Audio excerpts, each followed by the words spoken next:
Okay, so I'm going to start by just mentioning here a couple of objectives that I decided upon as I was going through this lesson. Pretty straightforward. When we finish in 45 minutes, I would like us to be able to list at least two challenges that the Proverbs talk about in terms of wealth. Okay, so we'll be looking for those as we go through. And then secondly, two characteristics that build the right attitude toward wealth. And we'll see what the Proverbs have to say about those things. So we'll be looking for that as we go along. I'm going to start with an overview. I think I did this last time, but we did not have our slides, so I haven't gone through them on the slides. But if you look at section 1 there, we're going to look at kind of a context for wealth in the context of the Proverbs. Then we'll look for some of those challenges, number 2, and then we'll talk about what is a proper use of wealth. And again, we could go to a lot of passages in other places. Jesus did a lot of teaching during his ministry about wealth, and those are all good and thought-provoking things that he said, but we're going to concentrate on the Proverbs. So let's just back up for a moment and think about the context of the Proverbs. And I start out here by saying, as I say, I mentioned this last time, but that's probably been at least a month ago, and not everybody was here on that evening that's here this evening, so we'll go through this. The Proverbs talk about wisdom. That's the theme in the Proverbs. And so we would all understand that God is the source of that wisdom, and he's the one we must go to in order to understand what the world is about. And I would start out by suggesting that there is what we call a general revelation by which we can gain wisdom. There are different ways by which we can get wisdom just by living in this world around us. Even if we never cracked a Bible open, we would have some ways, and the Proverbs talk about some ways by which we would become wiser as a result of our experiences. Okay? That's partly because if you want to turn over to Proverbs 8, 22 to 31, we'll just take a real brief look at this. And we talked about this last time. You know, why is it that living in a wise fashion makes sense in our world? Why does that work? Well, I think part of the answer, at least, lies in this proverb, starting at verse 22, and you can see there on the left-hand side toward the bottom, we kind of work up toward the top, and all of those thoughts that are expressed there are prefaced with before, and then when you get down to verse, what is it? I can't read that. 27, then it says, when God did these things, the result was that the things on the right-hand side took place. Okay, so look at those things in Proverbs 8, 22 to 31. What are the kinds of things that he's describing there?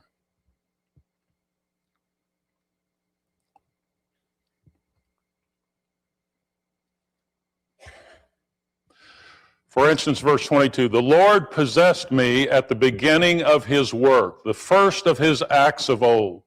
Ages ago, I was set up at the first, before, there's that word before the beginning of the earth.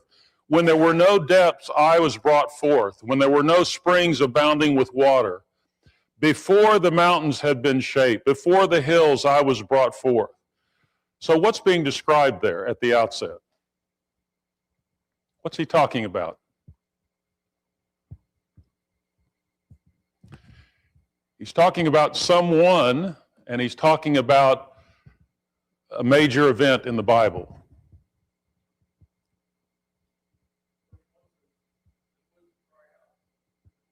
Okay, he's talking about wisdom. Yeah, wisdom is personified here. And whoever is speaking is, wisdom describing, I was with him. I was with him when? What are we talking about here? Can you get a sense of what that is looking at those first few verses? Creation, yes. Okay. So I was with him before that, meaning that when God made the world, how did he make it? In a wise fashion. He made it with wisdom. And of course, we have the creation account in Genesis, but this is kind of an account that goes along with that. And then look at the transition at verse 27. When he established the heavens, when he did it, okay, I was there. When he drew a circle on the face of the deep, when he made firm the skies above, verse 28, when he established the fountains of the deep, when he assigned to the sea its limits so that the waters on and on. Verse 30, then I was beside him like a master workman, and I was daily his delight, rejoicing before him always. So you see the progression. I was there beforehand, and then when he did these things, I was with him as what? How does he describe that? Master craftsman. Okay, so think of that. Here is God making the world, and right there by him is wisdom. And wisdom is like this master craftsman that just knows how to fashion everything to perfection. All right? And it sounds a lot like what? Wisdom in this passage sounds a lot like whom? Jesus. John chapter 1. In the beginning was the Word, and the Word was with God. The Word was God. All things were made through him, and there wasn't anything made that was made without him. Okay. So, God has made the world with wisdom. Give me an example of that. I mean, we could probably find some examples in Scripture, but I'm just thinking, in a practical way, is that true? How do we know that's true? Probably one way is we're breathing right now, aren't we? What's that require? Some oxygen in the atmosphere, which requires an atmosphere and maybe a certain place in the different planets, etc., where life is available, sustainable. I mean, that's just one tiny way in which God's wisdom is certainly evidenced. And we could think of many more, where life is able to be sustained. Okay. Now, in addition to those things, let's look at some of the other things. Just very quickly, we'll mention them. We're not going to look at passages. Everyday sources of wisdom that that the book of Proverbs talks about. For instance, nature. The writer says, go to the ant, thou sluggard, and consider his ways. And you can learn a lesson from nature itself. And that lesson is that here's the ant busy doing all the things it does to prepare for other occasions. And so you can learn a lot from that. It talks about advisors, teachers, the wisdom of discipline, those who are rebuked, and the good that they receive as a result of that. Sometimes when others are punished, that's wisdom that we receive from seeing what happens when you take a certain path and do a certain thing. Our parents are certainly a source of wisdom, and we learn from a very young age from them. And then our own mistakes. We learn from those, don't we? And then others' mistakes. One of the things that the writer says is, go and consider this guy who's got this house and it's all run down and the weeds are growing, and what do you learn from that? Okay, so all sorts of things that we can learn by just looking at the world around us. In addition to which, of course, the source of wisdom is from God himself when he speaks to us and communicates to us, so that we're not left to kind of wonder about why are we here and what's our purpose and how did we get here. God has answered the most important questions for us in his word. So, in the book of Proverbs, wisdom is spoken of in at least a couple of ways. it's spoken of as a commodity. For instance, we looked at this before. Chapter 2, the first 8 chapters have to do with parents instructing their children, fathers instructing sons. And part of that here in verse 1 is, "My son, if you receive my words and treasure up my commandments with you, making your ear attentive to wisdom and inclining your heart to understanding, yes, if you call out for insight and raise your voice for understanding, if you seek it like silver and search for it as for hidden treasures, then you will understand the fear of the Lord and find the knowledge of God." So what's the commodity part there? What does he say that treats wisdom like it's a commodity? It's like what? Verse 4.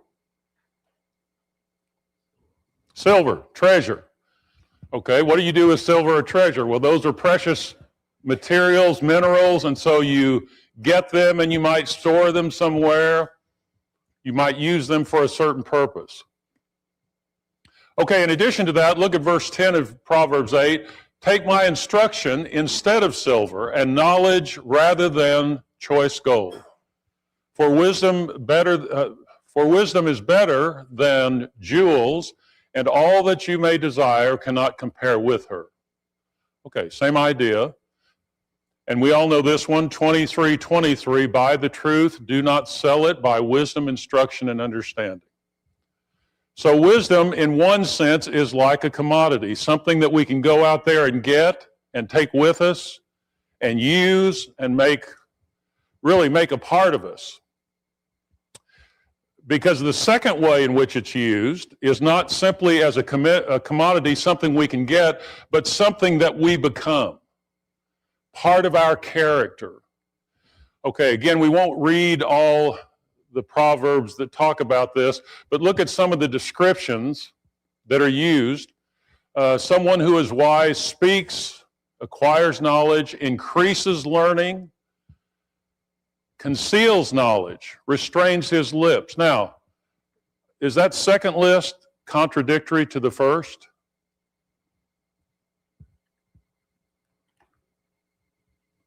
Is a wise person the kind of person that's always got all the answers and knows everything? And you go to this person and they can just, the wisdom just flows out of their mouth? Is that how the Proverbs describe wisdom? No. So what's the idea of the second list there? What does a wise person sometimes do? Knows when to be quiet, doesn't speak. Why would you possibly not speak if you're a wise person?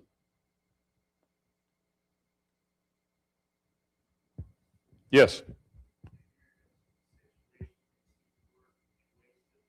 Okay, you might think it's just a waste to say anything. Why should I go to the trouble of saying anything?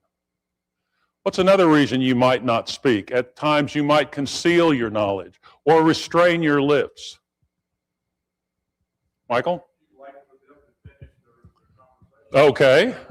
A good listener is going to listen to someone, not just say something and then act like you're listening and you're on to your next thought. Go ahead.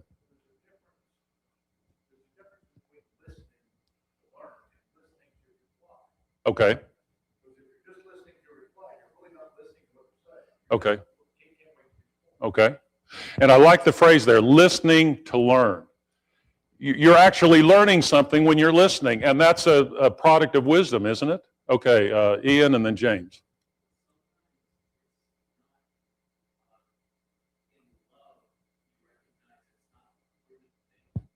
Okay. Okay.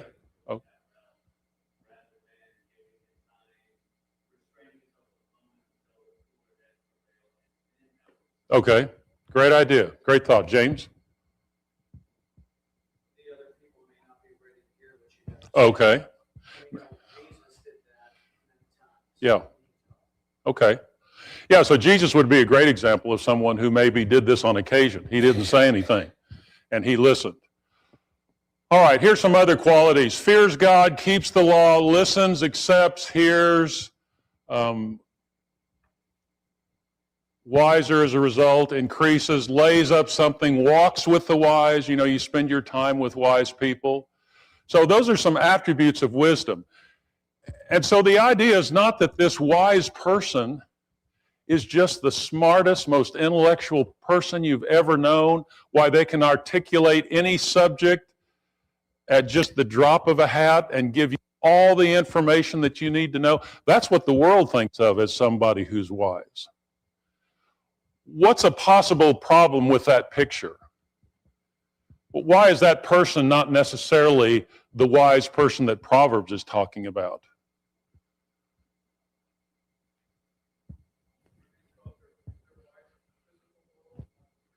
Yeah, you know, maybe intellectually they've got an IQ of, I don't know, what's a high IQ? I don't even know what the numbers are, you know, over 200 or something. But in a practical way, they don't have much sense. And so spiritually, maybe they've never even looked at the Bible. They don't have a clue as to what the Bible is about. So that's not what the Proverbs is talking about. It's talking about someone who is concentrating on these qualities that we're describing over here to the left. Okay, last time we had a definition, which is not showing up very good for my eyes anyway. All right, and so we're using wisdom with this definition: the skill of living well that comes from fearing the Lord humbly and desiring to learn and grow. So this whole time we've been talking about wise living. And when you go to the Proverbs and you see characteristics of someone who is wise, well, notice what's true of that wisdom. First of all, it is a skill, which means what? Are you born with wisdom, or do you develop it? Yeah, you have to learn. Not innate or born with it, but rather developed. Living well. Okay, now that could mean a lot of things to a lot of people.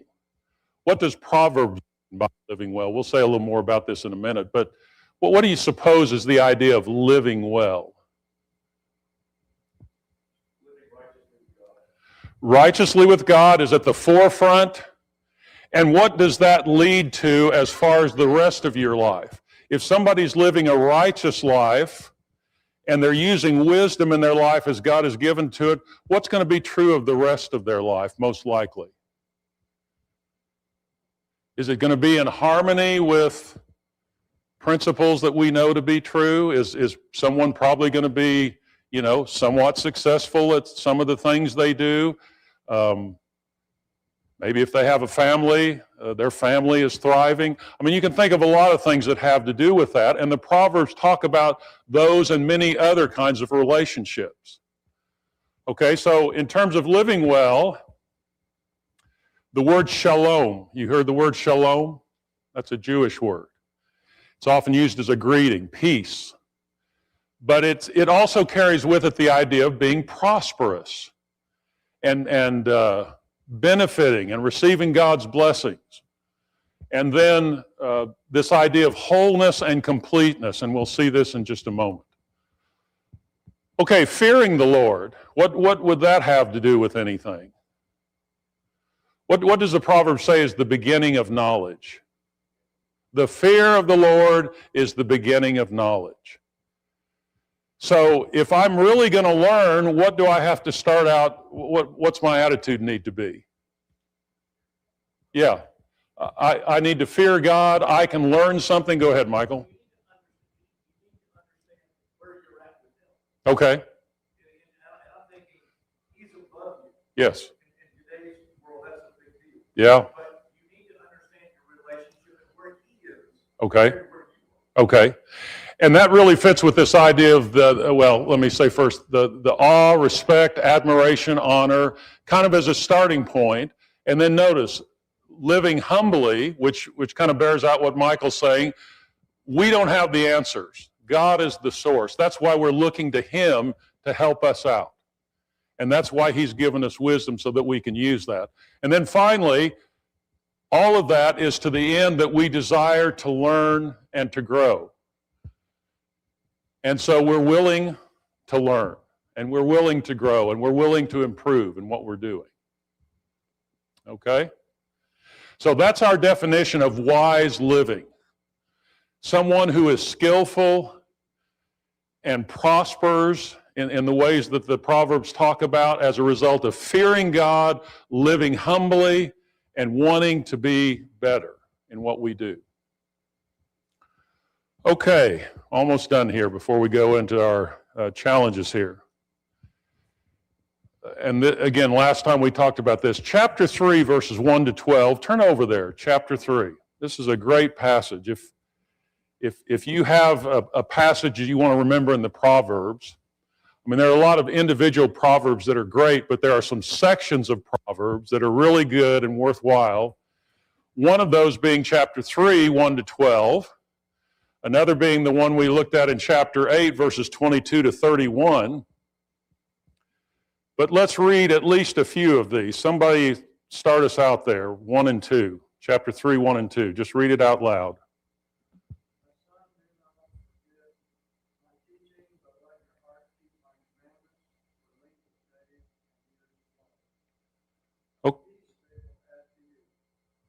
Okay. So, there's kind of a two-sided thing there. What's the verse 1 about?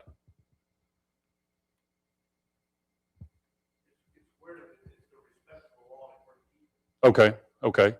Kind of the condition for what we need to do in order to be blessed by God. And then verse 2 describes what? The blessing that we receive. In this case, what is it? Yeah, long life. Okay? And we could go down the list. I won't read through all of those, but if you read through verses 1 to 12, you'll see in each case there's a condition on the one hand or a command, and then the result is going to be what's on the right-hand side there. So things like favor, success, your paths will be straight, healing and refreshment, your barns filled and vats bursting. If we make it through our lesson, we'll get to that one. And then finally, the Lord reproves and loves. So there's even discipline that's in there as a result of this. So here is the kind of wise living that's described for us. Here's a picture of what that's like. Now, are there any exceptions to these rules on the right? Is the wise person always prosperous and he's always healthy and he lives the longest life that anybody lives? Is that the case? No, because there are exceptions. But here's the general rule that the Proverbs are laying down for us. Here's what we pursue in order to live in harmony with the world that God has made, the world that we're a part of, what He wants us to be, and then the things that result from that. So let's think about wealth. And our objective was, let's describe some things that are challenges to wealth. And so I picked out some different proverbs. Some are a little more obvious than others. Some you got to kind of give a little thought to. I certainly had to.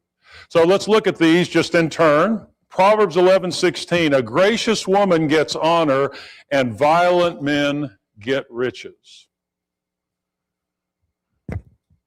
Now you see, riches is kind of the end result here. So that's why I'm saying they don't necessarily just address wealth as such. What could we learn? What's being contrast here? Let me ask that to start with. I mean, that's what a proverb is. It might be a comparison, a contrast. So what is this proverb comparing?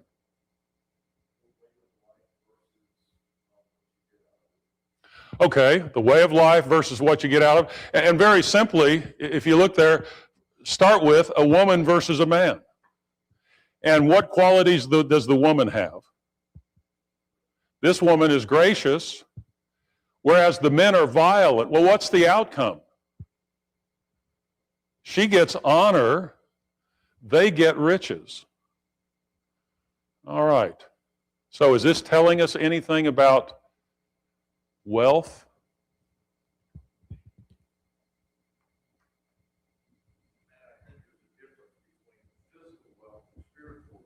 There is?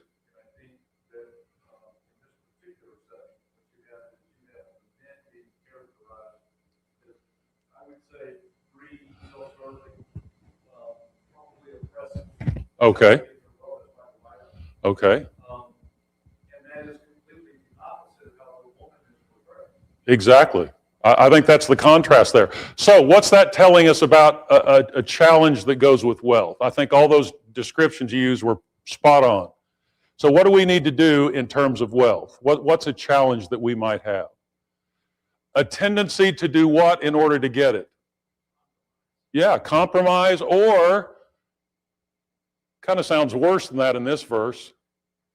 What are the things you just mentioned? Violence. Do people ever use violence in order to get wealthy? Sure they do. They threaten people. They take things forcefully. So one of the challenges is not to be that way in reference to wealth. Okay? Ill-gotten gain is what I described it as. Well, let's look at the next one. 28:6, better is a poor man who walks in his integrity than a rich man who is crooked in his ways. Okay, again, what's the contrast? What's the comparison? Yeah, poor, rich, and what's true of each one of them? One has, in this case, the poor man is not an integral man. What would you say? He has integrity, okay? Whereas the rich man conducts himself how? Crooked, perverse, okay? So, is that always true that all rich men are crooked? No. But here is a comparison between what can happen. So, what's the challenge here? Can you see any kind of challenge that's a part of this?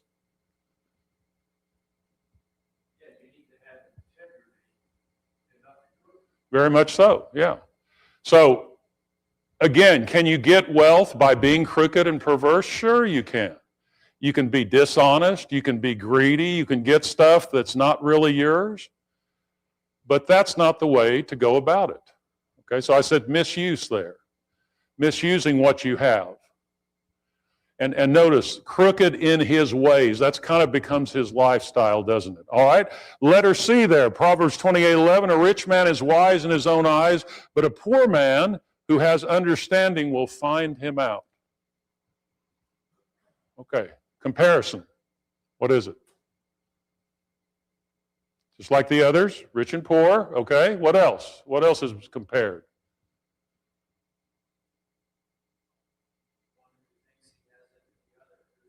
Okay. One is wise in his own eyes, and the other one apparently has understanding. It's the poor man who has understanding. The rich man thinks he does, but apparently doesn't. Okay? So what must we guard against in terms of wealth, according to this proverb? Is there anything you see in there? Again, it's not directly stated, but we're trying to kind of pull out what's there as a challenge. Exactly right. Deceiving ourselves into thinking we know more than we do. Why might a rich man think that way? He's accomplished. He's gotten wealth in a lot of cases. Or maybe he has wealth and he can spend it like he wants to, and so he thinks very highly of himself. But that in itself is not necessarily the case. So he might become superior or arrogant. All right, letter D. The poor use entreaties, but the rich answer roughly. All right, so what's the comparison?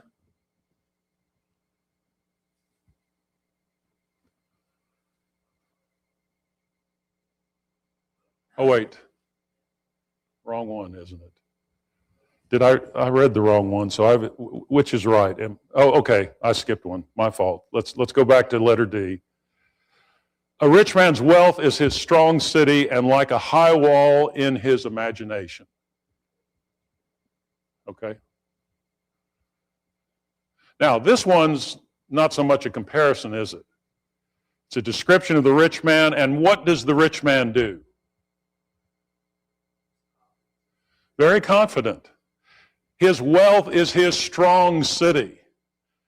In addition to which, what does he do? he imagines himself almost as indestructible, right? Why, I've got what I need. Kind of reminds you of the rich man in Luke 12, where he said, oh, I've got all this stuff, and I need to build bigger barns. And then what happened? Yeah, my life's gone. Okay, so strong city, high wall, imagination. His imagination, he's got it all figured out. So what's the challenge here?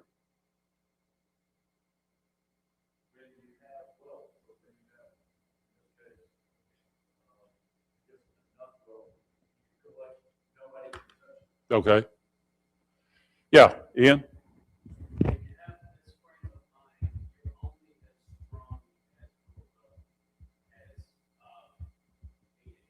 Okay.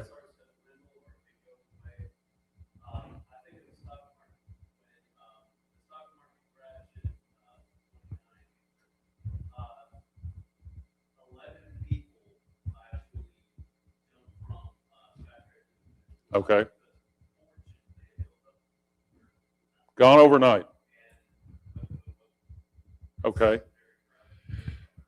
So let me ask you a question. Do we know that?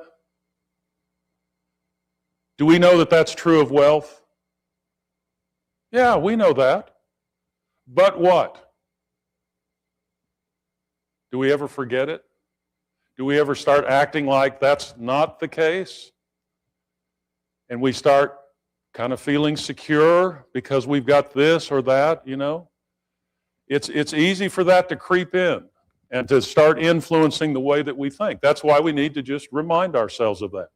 So I said here, trust or security is in those things as opposed to being in God, where it should be. Now we get to 3E, which is the poor use entreaties, but the rich answer roughly. What about this one? I'll speed us up here a little bit. Again, poor and rich. What's the difference here between entreaties and answers roughly? What do you suppose he's getting at?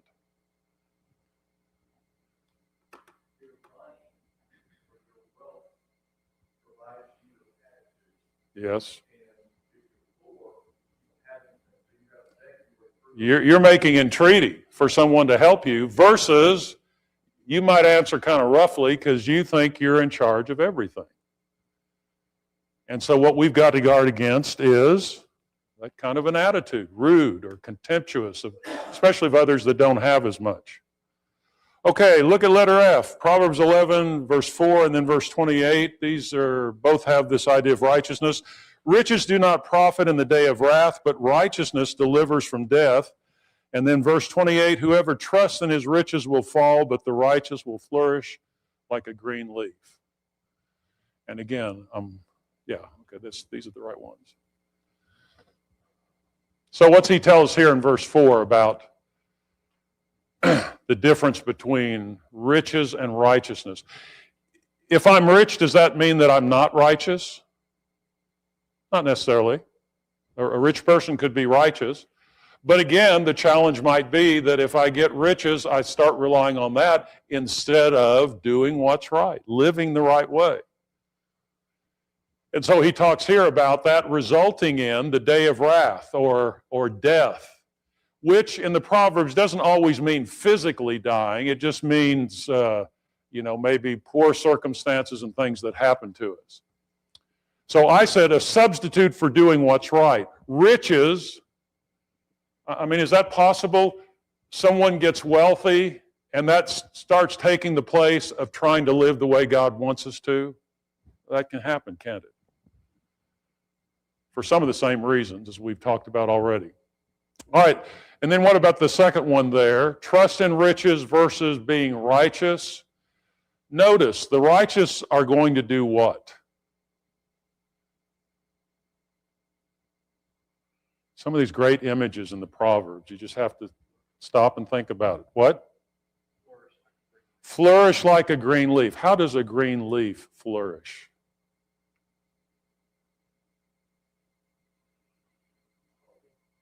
Yeah. If you watch something, again, this time lapse, if you can't just see it as you look at it, but over a day, over a few hours, you just see that thing just come alive, doesn't it? And so that's the quality versus someone who fails or falls. False security. All right. Letter G. Whoever loves pleasure will be a poor man. He who loves wine and oil will not be rich. This one's interesting. Okay, so what's the emphasis on here, at least in verse 17?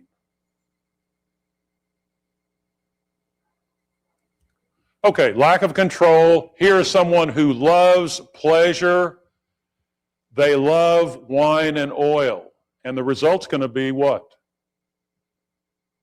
They're not going to get rich. Now, why might that be?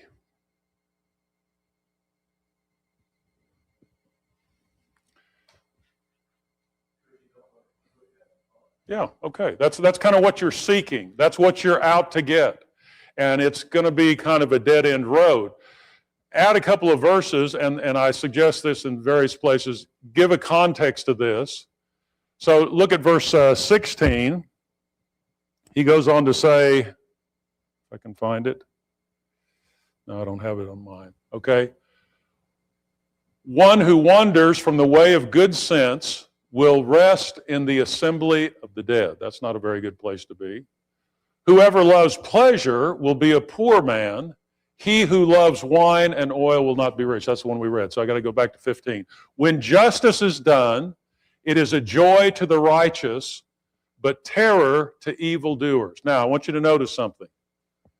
The word joy in verse 15 is the same word translated pleasure in verse 17. And there's a subtle difference here between the person up in verse 15 and the person described in verses 16 and 17. So what we already say about the person in 16 and 17, they love pleasure. They love oil and wine. They're not going to be rich. How does that contrast with the description in verse 15? Okay, there can be physical and spiritual.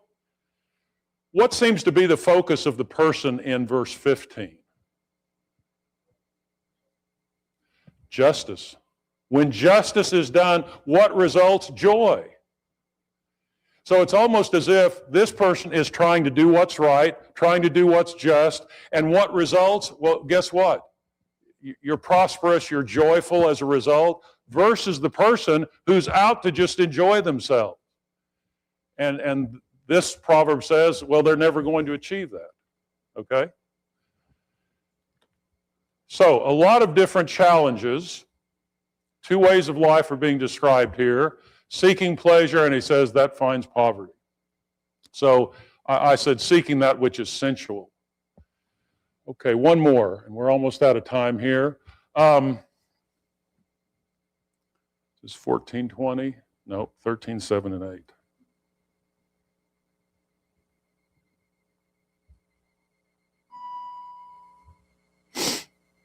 All right. One pretends to be rich, yet has nothing. Another pretends to be poor, yet has great wealth. Now, I had a hard time with this one. Well, what do you think that means? I know this is kind of first sight. One pretends to be rich, yet has nothing. Another pretends to be poor, yet has great wealth. What do you think he means here? Okay. Possibly living within your means?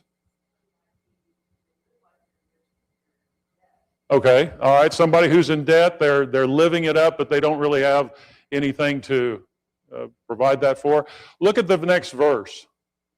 The ransom of a man's life is his wealth, but a poor man hears no threat. Maybe that helps us with verse 7. So what's the idea of the ransom of a man's life is his wealth? Have you ever felt like that? You know, we want to own a home, don't we? And so we get a home. And what happens to that home? It breaks. And we got to fix it. And that takes money. And just when everything seems to be going smoothly, then something else breaks. And after a while, you can start feeling like, well, you know, I'm not sure this is such a great benefit. Well, that's what he's saying in general about life. You know, the ransom of a man's life is his wealth. If I'm out to get wealth, that's going to become like a noose around my neck.